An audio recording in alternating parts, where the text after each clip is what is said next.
नमस्कार, hello everyone. आप लोग, आई होप आप लोग स्वस्थ होंगे, मस्त होंगे और बहुत अच्छे से होंगे। आपको पता होगा कि मैं बीपीएससी टीचर हूं और बीपीएससी टीआरई 3 में मेरा सिलेक्शन हुआ है।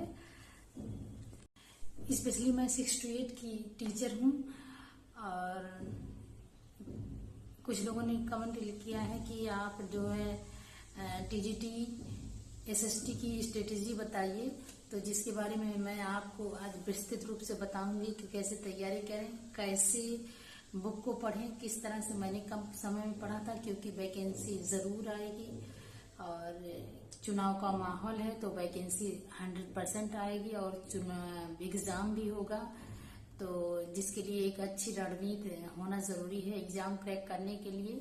इससे एक सीट आपका हो, तो इसके बारे में अभी मैं पूरी डिटेल से जानकारी क्रमशः बताऊंगी, तो वीडियो में बने रहें और वीडियो को स्किप ना करें। जैसा कि मैंने एस्टेट भी पास किया है, उसमें मेरा जो है 111 नंबर है और अच्छे नंबर है। मैंने एस्टेट की कोई तैयारी नहीं की थी, बीपीएससी टीआरई 3 की ही तैयारी के दौरान जो समय मिला था, कुछ दिन मैंने एस्टेट के लिए तैयारी की थी, जिससे फिर भी मेरा 111 नंबर आया। और बीपीएससी टीआरई 3 में मैं अपने कई वीडियो में बनाई हूँ, मेरा 90 नंबर था और जो है 75 नंबर मेरे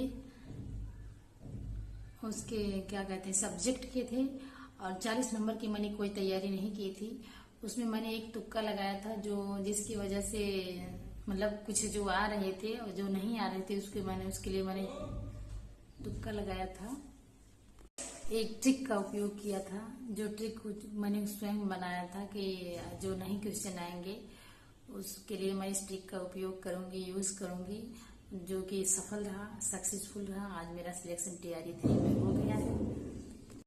तो हम आज बात करेंगे स्पेशली टीजीटी एसएसटी के लिए। ये ट्रिक जो है पढ़ने का तरीका, चाहे जिस भी लेवल का हो, चाहे 1 to 5 का हो, 6 to 8 का हो, 9 to 10 का हो, पढ़ाई बुक अलग अलग रहती है, पढ़ने का तरीका एक ही रहता है।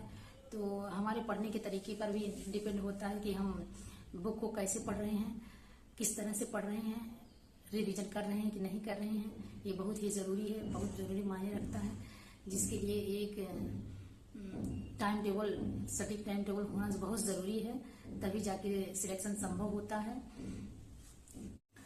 बुक को, किसी भी बुक को इस तरह से पढ़ें कि सुबह में जो 3-4 घंटे पढ़े हों, उसको शाम तक, रात्रि होने से पहले एक बार जितना सुबह पढ़े हैं, जितने घंटे सुबह पढ़े हैं जितना, और उसको एक बार रिवीजन जरूर करें। रिवीजन मस्ट है, उसको एक बार रिवीजन जरूर करें। जितना पढ़ लिए हैं उसके बाद ही आगे बढ़ें, बिना रिवीजन किए आगे ना बढ़ें। ये और एक पेज को कम से कम 5 बार पढ़ें। यदि क्वेश्चन याद हो गया हो फिर भी उसको पढ़ें। उसके बाद तीसरा है प्रैक्टिस जरूर लगाएं, जो है सब्जेक्ट की प्रैक्टिस लगाएं, 40 नंबर की प्रैक्टिस लगाएं। तो इस तरीके से, इस रणनीति से आपका सिलेक्शन संभव है टीआरई 4 में।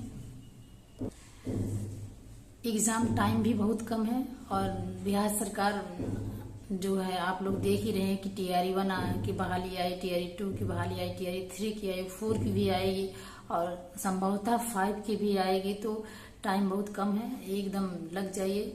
4-4, 5-5 घंटे जो आप सुबह में पढ़ें उसको शाम तक रिवीजन करें, उसके बाद फिर आगे पढ़ें। इसी तरह से पढ़ाई करते रहिए, जिससे सिलेक्शन निश्चित हो। मैं एक बुक के पेज को, जैसे कि ये पेज है, इसको मैं 5 बार पढ़ती थी। मान लीजिए इसको मैं 5 बार पढ़ी, फिर उसको दोबारा क्वेश्चन के आंसर को छुपा देती थी, उसके बाद फिर क्वेश्चन पढ़ती थी। यदि उसका आंसर नहीं आया, 5 बार में नहीं आया, तो उसको मैं अलग से लिख लेती थी। पहले क्वेश्चन लिखती थी, उसका आंसर दूसरी जगह लिखती थी, फिर रिवीजन करती थी, क्वेश्चन पढ़ती थी। यदि आंसर आ गया तो ठीक है, नहीं तो उसको कम से कम मैं 10 बार पढ़ती थी। और हफ्ते में एक बार, जितने 6 दिन जो पढ़ा है, हफ्ते में एक बार रिवीजन जरूर करती थी। थोड़ा ही पढ़ा, लेकिन जो पढ़ा उसका रिवीजन किया। तो इस तरीके से मेरा सिलेक्शन हुआ। यदि आपको हमारी वीडियो पसंद आई हो तो लाइक शेयर सब्सक्राइब ज़रूर करें। Thanks for watching.